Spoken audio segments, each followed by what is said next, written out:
वज़ीर-ए-आज़म शहबाज शरीफ ने कहा है कि हम पाकिस्तान से पोलियो के खात्मे का अज़म का इजहार करते हैं। पोलियो को हर हालत में शिकस्त देंगे। इंसदाद पोलियो के आलमी दिन पर इंसदाद पोलियो मुहिम का बाज़ाब्ता आगाज़ कर दिया गया।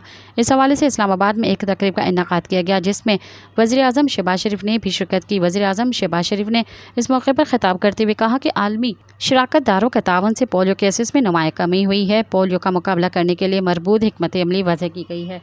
हमने मिलकर पोलियो जैसे चैलेंजेस को शिकस्त देनी है। जल्द पाकिस्तान पोलियो फ्री मुल्क बनेगा। आज इंसदाद पोलियो के आलमी दिन पर इस मर्ज़ के मुकम्मल खात्मे के अज़म की तजदीद करते हैं।